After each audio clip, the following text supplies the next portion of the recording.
We're going to turn to other news and the latest on the Trump administration right now. The president is expected to sign new executive orders any moment now as the list of laid-off federal workers continues to grow. President Trump promises more job cuts. Elon Musk leading the DOGE efforts to downsize the government. And the Washington Post reports Trump is preparing to dissolve the leadership of the U.S. Postal Service and absorb the independent mail agency into his administration. A raucous crowd of constituents expressing their frustration and anger with the Trump administration during a town hall in Georgia. Congressman Rich McCormick was interrupted several times as he tried to defend the president during yesterday's meeting. Listen to this. But by and large, the president has great purview over where a lot of this money goes. Now, some of this is going to be litigated.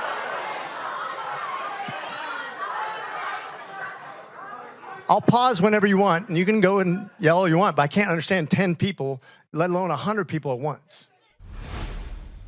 Joining me now for more is ABC News senior White House correspondent Selena Wang and investigative reporter Olivia Rubin. Selena, I want to begin with you. What's the latest on the mass layoffs from DOGE, and what are you hearing from federal workers about all these layoffs?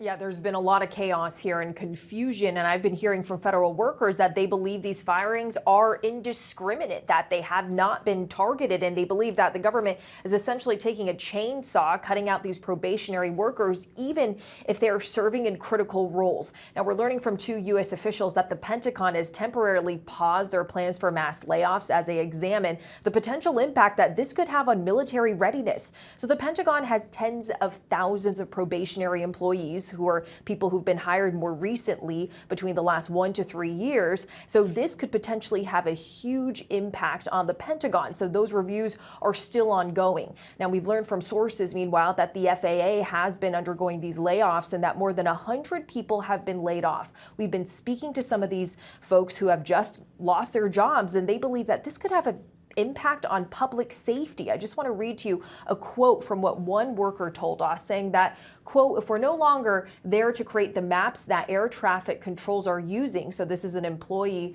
who was working on the team responsible for producing these air traffic navigation maps. This person goes on to say that, quote, "Mistakes will eventually happen. Inside the FAA, there's a lot of fear for public safety given these layoffs." And this is something that I'm hearing at other agencies as well, including the Department of Health and Human Services, at the FDA, people who are responsible for ensuring the health and safety of Americans.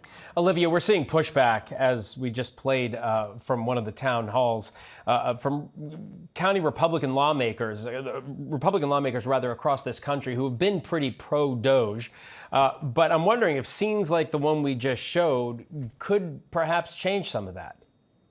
Well, I think it's already changing. We've already seen prominent Republicans coming out and raising questions about the way that DOGE is going about this. And I think what's so key to remember here, you just heard Selena lay out all of these firings, cuts to the budget, and that's not something that's just affecting Washington, D.C. Much of the federal workforce is around the country, so these are people in many of them Republican states that are losing their jobs. Think about the IRS cuts yesterday. Those affected workers in Texas, Florida, Pennsylvania. So this is sort of nationwide, and I think we are seeing Republicans come out. I think of Republican Senator Susan Collins, who was upset about the cuts to the funding for NIH and had said that she personally called HHS Secretary Bobby Kennedy to see that some of this was reversed. I want to take a minute because, you know, this is very important to just read to you a couple statements of what other Republicans are saying. This is Senator Lisa Murkowski of Alaska that said many of these abrupt terminations will do more harm than good. She wrote that indiscriminate workforce cuts aren't efficient and won't fix the federal budget. Senator Bill Cassidy, a Republican from Louisiana, saying, "I'm all for efficiency and ultimately downsizing the federal government, but firing large numbers of new FBI agents is not the way to achieve this." And lastly, Senator John Curtis, a Republican from Utah, saying, "I think if there's one thing I can change about DOGE, it's that it's moving so fast, it's not really factoring in the human element." So we are certainly seeing Republicans coming out and pushing back here. Olivia Rubin, Selena Wang, thank you both very much.